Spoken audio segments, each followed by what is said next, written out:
2 മണിവരെ ഉള്ളന്നല്ലേ അമ്മ പറഞ്ഞത്. എന്നിട്ട് ഇപ്പൊ എന്താ കുണുക്കനും വരാത്തേ?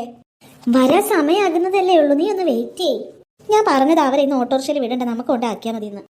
അതിനവർ ആദ്യമായിട്ടല്ലല്ലോ പോകുന്നത്, UKG-യിലല്ലേ, അതുകൊണ്ടായിരിക്കും മിസ് ചെല്ലണ്ടെന്ന് പറഞ്ഞേ. എനിക്കാണെങ്കിൽ ബോറടിച്ചിട്ടോ, അവരൊന്നും വന്നാൽ മതിയായിരുന്നു. എന്ത് കോലത്തിലാണാവോ വരുന്നേ? കരഞ്ഞോ ചിരിച്ചോ ദൈവത്തിനറിയാം. ആമിതി ഓട്ടോറിക്ഷ വരുന്നു. ആഹാ, 2 പേരും വന്നല്ലോ, ഞങ്ങൾ കാത്തിരിക്കുമായിരുന്നു. ചേട്ടാ, എങ്ങനെയുണ്ടായിരുന്നു കുട്ടികളെ കൊണ്ടുപോയിട്ട്? എന്റെ പൊന്നു മോളെ, ഒന്നും പറയണ്ട. ഇവിടെ നിന്ന് ചിരിച്ച് നിങ്ങൾക്ക് ടാറ്റയൊക്കെ തന്നാ കയറിയത്. പക്ഷെ ആ വളവ് കഴിഞ്ഞപ്പോൾ ഭയങ്കര കരച്ചിലായിരുന്നു. ആ പെങ്കൊച്ചാണ് കരച്ചിൽ കൂടുതലും. സ്കൂളെത്തുന്നവരെ കരച്ചിലായിരുന്നു. ഞാൻ പിന്നെ കടയിൽ നിന്ന് ഒരു മഞ്ചൊക്കെ വാങ്ങിക്കൊടുത്ത് സോപ്പിട്ടിട്ട കരച്ചിൽ മാറ്റിയത്. ഓ എന്റെ പൊന്നെ, പക്ഷെ ഉച്ചക്ക് വലിയ കുഴപ്പമില്ലായിരുന്നു. ആണ് കുണിക്ക്, വണ്ടി ഇരുന്ന് ഒത്തിരി കരഞ്ഞോ? അമ്മ പറഞ്ഞതല്ലേ കരയാതെ പോണോന്ന്. അത് സാരമില്ല, നാളെ കരയൂല. ആഹാ, അപ്പൊ സ്കൂൾ ഇഷ്ടപ്പെട്ടല്ലേ? അതിൽ നാളെ കരയില്ലെന്ന് പറഞ്ഞു. സ്കൂളൊന്നും ഇഷ്ടപ്പെട്ടില്ല, ഞാൻ നാളെ പോണില്ല. ഈ പോണില്ലെന്നോ? അതെന്താ? ചേച്ചി പറഞ്ഞില്ല ഒരു ദിവസം പോയാ മതിയെന്ന്. സ്കൂളിൽ ഇഷ്ടപ്പെട്ടില്ലെങ്കിൽ വരണ്ടെന്നല്ലേ പറഞ്ഞു. എനിക്ക് ഇഷ്ടപ്പെട്ടിട്ടില്ല. അപ്പൊ നാളെയും കരച്ചിൽ തന്നെ. ശരി, എന്നാ ഞാൻ പോകുന്നു. നാളെ ലീവ് എങ്ങാനും ആണെങ്കിൽ വാട്സപ്പ് ചെയ്തേക്കണേ ഗീതേ. അയ്യോ, ലീവൊന്നും അല്ല, നാളെ കുട്ടികളുണ്ട്. നാളെ ഓട്ടോറിക്ഷ വന്നോട്ടോ. നാളെ ഓട്ടോറിക്ഷ ചേട്ടൻ വരണ്ട. ശരി ശരി, ഞാൻ പോയേക്കാം. നിങ്ങൾക്ക് പുതിയ കൂട്ടുകാരെ കിട്ടിയോ? കൂട്ടുകാരെ കിട്ടിയില്ല, നാളെ ഞാൻ പോകത്തില്ല. ഇതേതാ നിന്റെ കയ്യിൽ ഈ ഒരു വാട്ടർ ബോട്ടില്? അത് നേരാണല്ലോ, ഇവളുടെ കയ്യിലെ ബോട്ടിൽ ഞാൻ ഇപ്പഴാ ശ്രദ്ധിച്ചേ. ഇത് ആരുടെയാ? വല്ല ചോദിക്കാതെ പറയാതെ എടുത്തോണ്ട് വന്നതാണോ? ഞാൻ എടുത്തോണ്ട് വന്നതൊന്നും അല്ല. എടുത്തോണ്ട് വരാതെ ഇതെങ്ങനെ നിന്റെ കയ്യിൽ വന്നു? കുണുക്ക, ഇവളുടെ കയ്യിൽ എങ്ങനെ വന്നു ഈ വാട്ടർ ബോട്ടില്? ഇവക്ക് സാധി കൊടുത്തതാ. സ്വാതിയോ? ദൈവമേ, ആ കൊച്ചിന്റെ വാട്ടർ ബോട്ടിൽ എന്താ ഇവക്ക് കൊടുത്തത്? എന്താ കുണിക്കുമ്പോൾ നീ ചെയ്ത? ഈ നാളെ ആ കൊച്ചു എങ്ങനെ വെള്ളം കൊണ്ടുവരും? എങ്ങനെ വെള്ളം കുടിക്കും? അവരെന്റെ വാട്ടർ ബോട്ടിൽ വെള്ളം കൊണ്ടുവരും. അപ്പൊ നിന്റെ വാട്ടർ ബോട്ടിൽ ആ കൊച്ചിന് കൊടുത്തോ? ഇത് നല്ലതാണ്, അപ്പൂസയുടെ പടം ഉണ്ട്. നോക്കട്ടെ. അയ്യേ, നോക്കിയമ്മ, ഈ വാട്ടർ ബോട്ടിൽ കണ്ടോ? ഇത് സാധാ കുപ്പി പോലത്തെ ബോട്ടിലാ. ഇത് അപ്പൂസയുടെയാ. ഒരു റാപ്പുൻസെലിന്റെ പടം ഉണ്ടെങ്കിൽ എല്ലാം ആയോ? ഈ കുണുക്കിയുടെ വാട്ടർ ബോട്ടിലിന് എന്ത് വിലയാന്നറിയോ? എല്ലാ വർഷവും അത് പൊട്ടിച്ച് കളയണ കൊണ്ട് ഞാൻ ഇത്തവണ വില കൂടിയതാ മേടിച്ചു കൊടുത്തേ. അതുകൊണ്ട് ആ കൊച്ചിന് കൊടുത്തിട്ട് ഇത് മേടിച്ചോണ്ട് വന്നേക്കുന്നു.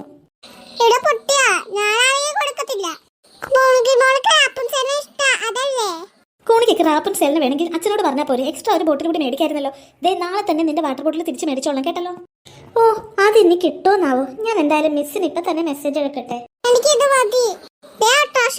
ഓട്ടോറിക്ഷയോ? നീ ഇത് മോൾക്ക് വൈകുന്നേരം വരെ ക്ലാസ് ഉണ്ടല്ലോ. അമ്മയോ? ഇന്നാണല്ലേ ഇവർക്ക് ക്ലാസ് തുറന്നത്. കറക്റ്റ് സമയമാണല്ലോ ഞാൻ വന്നേ. ഇന്നെന്താ ഇവർ ഉച്ചക്ക് വന്നോ? അച്ഛാമ്മ നാളെ ഉച്ചക്ക് വന്നു. കുണിക്കുമോളുടെ വാട്ടർ ബോട്ടില് കൂട്ടുകാരിക്ക് കൊടുത്തിട്ട് പൊട്ട വാട്ടർ ബോട്ടില് മേടിച്ചോണ്ട് വന്നേക്കുവാ. അപ്പൊ അതിന്റെ വഴക്കും ബഹളാണല്ലേ ഇവിടെ നടന്നത്. നിങ്ങളുടെ ഒച്ചതേ അവിടെ നിന്ന് കേൾക്കാം. അതിനച്ഛമ്മ ഓട്ടോറിക്ഷയിലല്ലേ വന്നേ? അതെ അതെ, ഓട്ടോറിക്ഷ ഇരുന്ന് ഞാൻ കേട്ടു. ഇനിയിപ്പോ പിള്ളേരെ പിണങ്ങിട്ട് എന്താ കാര്യം? പിള്ളേരെ നമ്മ കാശിന്റെ വില അറിയിച്ച് വളർത്തണം. അങ്ങനെയാണെങ്കിൽ അവര് കാശ് കൊടുത്ത സാധനങ്ങൾ ഇങ്ങനെ ആർക്കും കൊടുത്തിട്ട് വരില്ല. വീട്ടിൽ നിന്ന് അത് ശീലിക്കേണ്ടതാ. അമ്മയുടെ കയ്യിലെ ബാസ്ക്കറ്റ് എന്താ ഇളകുന്നേ? അതിലെന്താ അമ്മേ? അത് ഞാൻ പറയാം. നിങ്ങൾ തമ്മിലുള്ള വർത്താനത്തിനിടയിൽ അത് ഞാൻ പറയാൻ മറന്നു. ഇതിലെ കുറച്ച് കോഴികളാ, കോഴിക്കുഞ്ഞുങ്ങള്. ഹായ്, കോഴിക്കുഞ്ഞുങ്ങളോ? എവിടെ വെച്ചമ്മേ? കുഞ്ഞിക്കൊരിയാണോ? നല്ല ഒന്നാന്തരം കോഴിക്കുഞ്ഞുങ്ങളാ. പഞ്ചായത്തിൽ നിന്ന് കോഴി വളർത്താൻ വേണ്ടിട്ട് എനിക്ക് തന്നതാ. എനിക്ക് എവിടെ നേരം? ഇവിടെ ഗീത ഉണ്ടല്ലോ, വളർത്തിക്കോളുമല്ലോ. എന്റെ പൊന്നമ്മേ, ഗീത ഉണ്ടെന്ന് പറഞ്ഞ് ഇങ്ങോട്ട് കൊണ്ടുവരണ്ട. എനിക്കിവിടെ പിള്ളേരെ വളർത്താൻ തന്നെ നേരെയല്ല. അമ്മയുടെ കോഴിക്കുഞ്ഞുങ്ങള്. അതിന് നീ പിള്ളേരെ വളർത്തണ പോലെ രാവിലെ എണീറ്റ് കുളിപ്പിച്ചിട്ട് സ്കൂളിൽ വിടാനൊന്നും വേണ്ട. ഇത് ഈ മുറ്റത്ത് നടന്നോളും. പിന്നെ അമ്മക്ക് അങ്ങനെയൊക്കെ പറയാം. ഇത് എല്ലായിടത്തും അപ്പിയിട്ട് വെക്കും. ഞാനത് കഴുകാനും തേക്കാനും നടക്കണം. സമയത്തിന് ഭക്ഷണം കൊടുക്കണ്ടേ ഇതിന്? പിന്നെ വലിയ കാര്യമായി പോയി. അപ്പി കഴുകാനും കോരാനും ഒരു 5 മിനിറ്റ് മതി. പിന്നെ ഭക്ഷണം എന്തെങ്കിലും അരിയോ ഗോതമ്പോ ഇങ്ങനെ വിതറിയിട്ട് കൊടുത്താൽ മതി. അത് തിന്നോളും. അല്ലാതെ നീ ഉരുട്ടി വായിലൊന്നും വെച്ച് കൊടുക്കണ്ട. ഹായ്, കിയോ ഒച്ച കേൾക്കുന്നുണ്ടല്ലോ, ഒന്ന് കാണിച്ചു വെച്ചമ്മേ. അതെങ്ങനെയാണ്? നിന്റെ അമ്മയുടെ മോന്ത കണ്ടില്ലേ? ഒന്ന് തുറന്നു കാണിക്ക അച്ഛമ്മേ. ഞാൻ തുറക്കാം.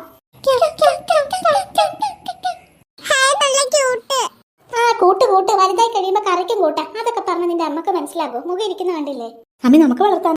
ഇപ്പൊ കാണുമ്പോ എല്ലാരും വലിയവായി വർത്താനം പറയും. 2 ദിവസം കഴിയുമ്പോ ഞാൻ ഇതിന്റെ പുറകെ അടക്കേണ്ടി വരും. പഞ്ചായത്തിൽ നിന്ന് എത്ര വില പറഞ്ഞ് ഞാൻ മേടിച്ച കോഴിക്കുഞ്ഞാന്നറിയോ? ഇത് കൂടിപ്പോയാൽ കുറച്ച് നാള്, അത് കഴിയുമ്പോ ഇതെല്ലാം മുട്ടയിടാൻ തുടങ്ങും. അപ്പൊ ഈ കോഴിമുട്ട നിങ്ങൾക്ക് തിന്നാലോ. ഇതിന് കൂട് വേണ്ട അച്ഛാമ്മേ? കൂടൊരെണ്ണം അതിനെ കൊണ്ട് പണിയിക്കാം. തൽക്കാലം രാത്രി വല്ല കൊട്ടയിട്ട് മൂടിയാ മതി. കൂട് പണിത് കഴിയുമ്പോ അതിലേക്ക് ആക്കാം. അന്ന് അച്ഛനോട് വിളിച്ചു പറഞ്ഞ് കൂടുണ്ടാക്കിപ്പിക്കാം. എന്റെ കാല് വേദന എടുത്തിട്ട് വയ്യ. ഞാൻ ഈ കുടുംബത്തിലേക്ക് വന്നിട്ട് 1/2 മണിക്കൂറായി. ഈ മുറ്റത്ത് നിർത്തുന്നല്ലാതെ ഒറ്റ എന്നെ അകത്ത് കയറ്റുന്നുണ്ടോ നോക്കൂ. അതിന് അമ്മയില്ലേ കോഴിനെ കാണിച്ച് ഇവിടെ നിന്നത്? അകത്തേക്ക് കയറണ്ടെന്ന് ആരെങ്കിലും പറഞ്ഞോ? എല്ലാരും അകത്തേക്ക് കയറ്, നമുക്ക് ചായ കുടിക്കാം. എന്റെ മാധവ, സമയം രാത്രി 9 ആയല്ലോ. കടയിൽ പുതിയ സ്റ്റാഫിനെയൊക്കെ വെച്ചില്ലേ? പിന്നെ നീ എന്തിനാ ഇത്ര നേരം ഇരിക്കണേ? സന്ധ്യയൊക്കെ പോകുന്നൂടെ? ആളുണ്ടെന്ന് പറഞ്ഞിട്ട് കാര്യമൊന്നുമില്ല, എന്റെ കണ്ണ് എത്തണം എല്ലായിടത്തും. പിന്നെ നീ എന്തിനാ ഈ ചായ കുടിക്കണേ ഈ സമയത്ത്? ഇനി ചോറ് തിന്ന് എപ്പ കിടക്കാനാ? വരുമ്പോ തന്നെ കുളിച്ചങ്ങോട്ട് ചോറ് തിന്ന് നിനക്ക് റെസ്റ്റ് എടുത്തൂടെ? കടയിൽ നിന്ന് വന്ന ഒരു ചായ കുടിക്കണം, ഇല്ലെങ്കിൽ ശരിയാകില്ല. അല്ലേ ഇവിടത്തെ കുട്ടിപ്പട്ടാളൊക്കെ ഇവിടെ? അവരൊക്കെ എപ്പോഴേ കിടന്നു.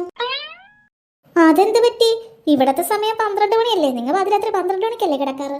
അമ്മ, അത് വെക്കേഷനാ. സ്കൂൾ തുറന്നാല് 7:30-8 മണിയാകുമ്പോൾ ചോറ് കൊടുത്ത് ഗീത അവരെ 8:30-ക്ക് തന്നെ കിടത്തും. എന്നാലല്ലേ നല്ല ഉറക്കം കുട്ടികൾക്ക് കിട്ടും. എന്നാ മതി. അല്ല, ഇത് എന്താ ഈ ഒച്ച കൊത്തും ബഹളവും? ഞാൻ വന്നപ്പോ ചോദിക്കണമെന്ന് കരുതി. അത് പിന്നെ മാധവൻ ചേട്ടാ, അമ്മ ഈ പഞ്ചായത്തിൽ നിന്ന് കിട്ടിയ കോഴിക്കുഞ്ഞുങ്ങളെ കൊണ്ട് ഇങ്ങോട്ട് വന്നത് എന്നെ കൊണ്ട് വളർത്തിപ്പിക്കാൻ. അതിലതേ കൊട്ടയിലിട്ട് മൂടിയേക്കുവാ.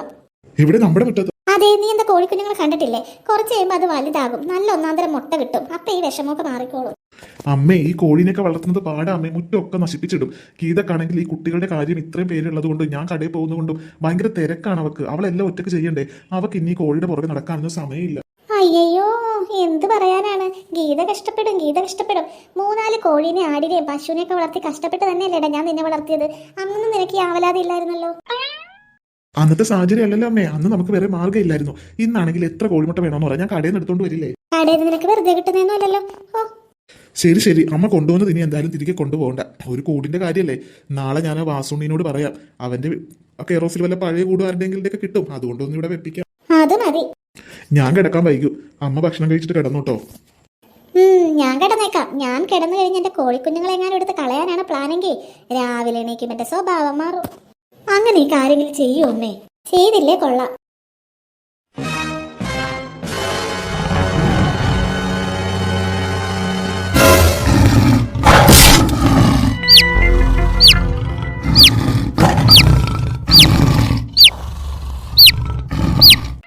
ഓ, എന്താ മഞ്ഞ്.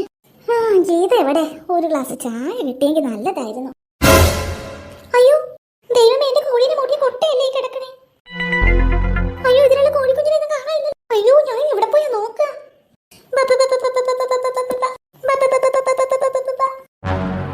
ഇതാ ഗീത പറ്റിച്ച പണിയാ. അവൾ എന്റെ കോഴിക്കുഞ്ഞുങ്ങളെ എന്ത് ചെയ്തെന്നാവോ? ഞാൻ എന്ന് ബബ്ബന്ന് പറയുമ്പോ തന്നെ ഓടി വരുന്ന കുഞ്ഞുങ്ങളാ. എടുക്കില്ലേ ഗീതേ? ഗീതേ, എന്താമ്മ എന്തു പറ്റി? എന്തു പറ്റിയെന്ന് നിനക്കറിയില്ലേ? എനിക്കറിയില്ലേന്നോ?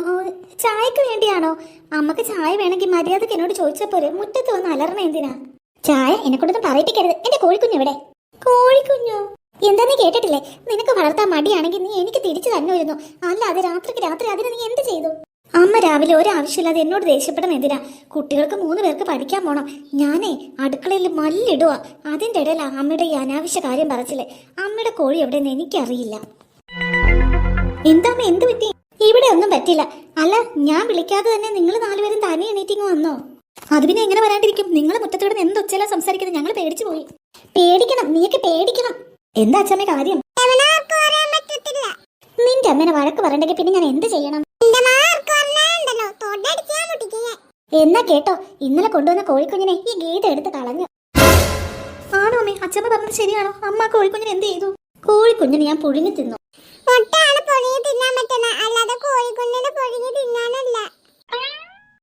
പിള്ളേരെ, ഞാൻ ഒരു കാര്യം പറഞ്ഞേക്കാം. അടുക്കളയിൽ എനിക്ക് 100 കൂട്ടം പണിയുണ്ട്. രാവിലെ അച്ഛാമ്മ എണീറ്റ് വന്നപ്പോഴേക്കും കോഴിക്കുഞ്ഞിനെ കാണാനില്ല. ഞാൻ എടുത്തൊന്ന് പറയുക, ഞാൻ ഇപ്പഴാ മുറ്റത്തേക്ക് വരുന്നത് തന്നെ. എനിക്ക് കോഴീനെ അറിയില്ല, പശുവിനെ അറിയില്ല. അനാവശ്യമായിട്ട് എന്നെ എന്തെങ്കിലും പറഞ്ഞാലുണ്ടല്ലോ, അത് അച്ഛാമ്മയാണെങ്കിലും ശരി, മക്കളാണെങ്കിലും ശരി, എന്റെ എന്ന് കിട്ടുമെന്ന് ഓർത്തോ. നിനക്ക് എന്നോട് എന്തെങ്കിലും പറയാനുണ്ടെങ്കിൽ ഇങ്ങോട്ട് പറ. പിള്ളേരോട് ദേഷ്യപ്പെടണ്ട. അമ്മേനോട് കൂടിയാ പറഞ്ഞ. അമ്മയുടെ കോഴി എവിടെയെന്ന് എനിക്കറിയില്ല. ഞാൻ ചെയ്യാത്ത കാര്യം ഞാൻ ചെയ്തെന്ന് പറഞ്ഞാലുണ്ടല്ലോ. അല്ലേ, ഇവളിപ്പ എന്നെ തല്ലുവല്ലോ. നീ ഇതെവിടെ നടപടി വരുന്നേ? അമ്മേ അമ്മേ, ഞാൻ രാവിലെ എണീറ്റ് നടക്കാൻ ഇറങ്ങിയതാ. ഒരു വാർത്ത അറിഞ്ഞ് ഞാൻ ഓടി വന്നത്. എന്താ മാധവൻ ചേട്ടാ, ടെൻഷൻ അടിപ്പിക്കാതെ കാര്യം പറ. അമ്മേ, നാട്ടില് പുലി ഇറങ്ങിയത്. ഓ, അതാണ് ഇപ്പൊ വലിയ കാര്യം. പുലി നാട്ടിലിറങ്ങും, അതൊക്കെ പതിവുള്ളതാ. ഒരു പുലി നമ്മുടെ വീട്ടിലേക്ക് വരില്ല. പിന്നെ എന്തിനാ ഇത് പറയുന്നേ? പുലി വന്നു, പുലി വരികയും ചെയ്തു. ഇവിടുത്തെ കോഴിക്കുഞ്ഞുങ്ങളെ കടിച്ച് തിന്നുകയും ചെയ്തു. മാധവൻ ചേട്ടാ, നേരെയാണോ ഈ പറയണേ? എന്താടാ നീ പറയണേ? രാത്രി പുലി വന്നത് നീ എങ്ങനെ അറിഞ്ഞു? നമ്മൾ മാത്രം ഒന്നും അറിയാത്തേ ഉള്ളൂ. അമ്മ, ഈ നാട്ടിലെ പുലി ഇറങ്ങി. പുലിനെ പലരും കണ്ടു. ഇന്ന് രാവിലെ സമീപ പ്രദേശത്തെ CCTV നോക്കിയപ്പോഴാ നമ്മുടെ ഈ നേരെയുള്ള വീടില്ലേ, അവിടുത്തെ CCTVയിൽ ശരിക്കും കണ്ടു പുലി നമ്മുടെ മുറ്റത്ത് വരുന്നതും കോഴീനെയൊക്കെ പിടിച്ച് തിന്നുന്നതും. എന്റെ ദൈവമേ, ഇപ്പൊ എങ്ങനെ ഇരിക്കുന്നു? നിങ്ങക്ക് സമാധാനായോ? പുലി കൊണ്ടുപോയതാണ് കോഴീനെ, എന്നിട്ട് നിങ്ങൾ എന്റെ പേര് പറഞ്ഞില്ലേ? അച്ഛാ, ഞങ്ങൾക്ക് വേടിയെന്ന് വെച്ച പുലി ഇനി വരുവോ? നിങ്ങളുടെ അമ്മ എന്നെ എന്തൊക്കെ പറഞ്ഞെന്നറിയോ? എന്റെ പൊന്നു ഗീതെ, അതാണോ വലിയ കാര്യം? കുട്ടികളെ പേടിക്കുന്ന കണ്ടില്ലേ? ആ പുലിനെ പിടിക്കാനായിട്ട് കെണി വെച്ചെങ്കിലും അതിനെ കിട്ടിയില്ല. അതിവിടെ എവിടെയോ ഉണ്ട്. അത് ഇനിയും വരുമെന്ന് ഓർത്തിട്ട് പേടിച്ചിരിക്കുമ്പോഴാ അവളുടെ ഒരു കോഴിക്കഥ. എന്റെ ദൈവമേ, വയസ്സാം കാലത്ത് പുലികടി കൊണ്ട് ചാകാനാണല്ലോ യോഗം. നീ ആ സൂടന്റെ ഓട്ടോറിക്ഷ വിളി, എനിക്ക് ഇപ്പൊ തന്നെ വീട്ടിൽ പോണം. അമ്മ കോഴിനെ കൊണ്ടുവന്നതുകൊണ്ടാ ആ പുലി മുറ്റത്ത് കയറിയ. ഇല്ലെങ്കിൽ ആ പുലി ഇവിടെ നടന്നങ്ങ് പോയേനെ. അമ്മ ഇനി ഇന്ന് പോവണ്ട. ആ പുലിനെ ഇതുവരെ കെട്ടിയിട്ടില്ല. ഇന്നലെ ഇവിടെ നിര കിട്ടിയതുകൊണ്ട് ഇന്ന് രാത്രി മതി ഇവിടെ വരുമെന്ന് എനിക്ക് തോന്നുന്നേ.